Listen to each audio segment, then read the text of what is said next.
So I am a great fan of science fiction and fantasy, although I have to confess that I did not like the best picture of the year, the allegedly best picture of the year, Everything, Everywhere, All at Once. Did anybody else see it?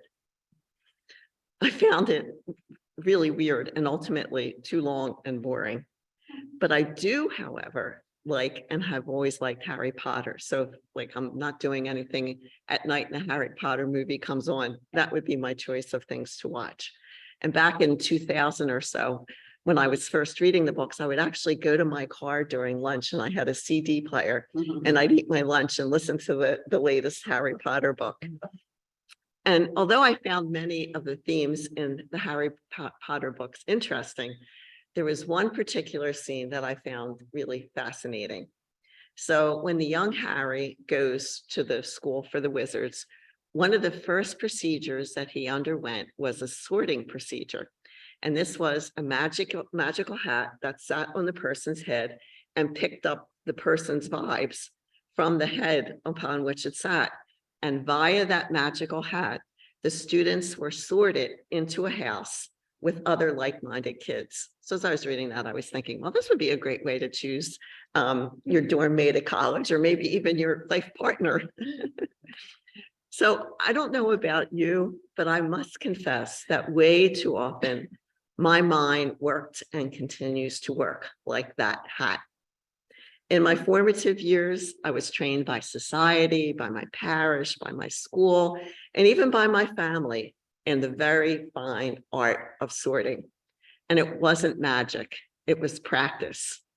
I could sort people according to their ethnic names, and I knew all of the derogatory adjectives that the adults in my community regularly attached to those ethnicities.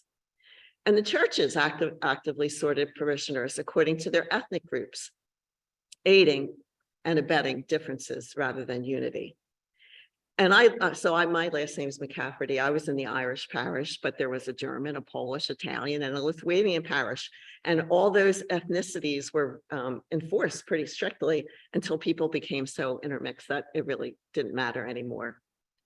And the whole idea became ridiculous. Unfortunately, racial sorts had a much longer and a much more violent shelf life, because race was a visual reminder of who belonged in our neighborhood and who literally and sadly were driven out by angry men with tire irons and incendiary devices. So my sorting moved to another level when I realized that others were sorting me as I was sorting them. My blue-collar neighborhood, Port Richmond, for anybody who lives in the Philadelphia area, unfortunately gave those of us who lived there a bad reputation. We were stupid, we were prone to fight, we were mean, we were rough around the edges. And indeed, some of those things were really true. But when people will say it, I looked around at myself and my friends and my family, and I thought, they're talking about me? Anyway, we know that those were gross generalizations. But apparently, the reputation of our neighborhood made it to the nuns who ran the private Catholic schools, the ones with the perks that had catered either to the wealthy or to those who had money to pay. A representative at Mount St. Joseph's Academy, which is my daughter's alma mater, told my friend who grew up in an adjoining community that the Mount was not taking girls from people from our neighborhoods. And I was pointedly told by my 8th grade sister that my parents would not fit in with the parents at the Mount. And indeed, she was right. But anyway, it was still painful. Anyway, sometimes, as you know, disappointments do work out for the good. And the high school that I went to was completely integrated in 1966. But then that sorting machine operated in the diocesan schools as they did in the private schools. The school's location and the student body determined the level of resources. I used to say that we were a ghetto school with ghetto resources because of the color of our student body. The teaching staff was largely composed of elderly sisters ready to retire. We had one guidance counselor for maybe 1,000 girls, and nothing that could even be remotely called a library. There were no AP courses. Our labs were poorly resourced, our gym tiny, and our curriculum narrow. We were told that our esprit de corps was all that mattered. And I remember being furious once I went to high school and I realized that the suburban high schools and the boys' schools were treated very differently. And the stark inconsistency between what Jesus taught and what I witnessed throughout my formative years made me into the person that I am today. And sadly, Pennsylvania still has its own sorting process. Even in 2023, the location of a school determines its level of funding and resources. Districts with poor white, Black, and brown students receive far less funding than do white districts. And while some of this is based upon the tax base, a lot of it is not. When I attend my granddaughter's schools in my current community, which is literally 5 minutes outside of Philadelphia, I am struck repeatedly by the resources that suburban children have and the absolute dearth of those resources in the city. And so our readings today, if you think about it, are filled with sorting. David is allegedly chosen by God to be the king. And although he's described as being a handsome youth, splendid to behold. And even though the gospel says that God doesn't base God's selection upon that, the fact that it's even mentioned makes you wonder. Because ultimately, David didn't turn out to be such a hot king. We also know that prior to the Hebrew monarchy, Samuel had repeatedly warned the Israelites about the danger of obeying human kings, which too often puts God into second place. The first king, Saul, did not fulfill his promise, nor did David, nor did Solomon, nor did a host of kings who followed. And yet people were directed throughout the millennia to honor and obey those sorted out as royalty, who often put themselves on the same level of the divine. And our second reading also sets up a dualistic sorting process. I don't know about you, but I always thought that the early Christian communities were like hippie communes, all flowers and love and peace to everyone. And perhaps some of them were like that. However, our reading today spawned the dualism, among other readings, spawned the dualism that continues to plague Western society. And these people, this message came forth from the very beginning, and it's expressed in letters like one we read today, that sorts people into children of the light and children of the darkness.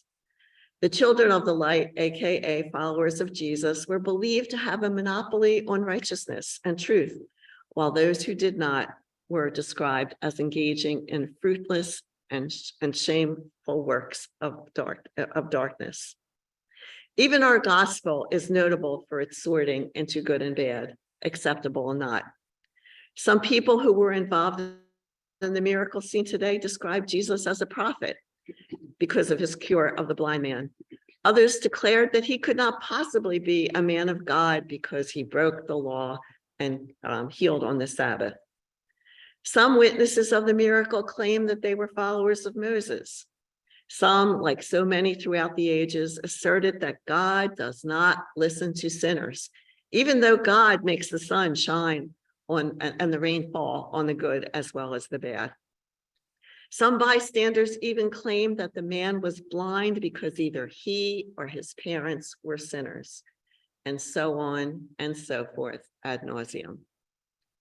But even a cursory glance at history proves that the division recorded in these readings is completely false. No religious group, or any group for that matter, ever consistently, always walks in the light. Endowing Christians with self-righteousness gave them a false sense of superiority that too often malign people of other faiths and culture.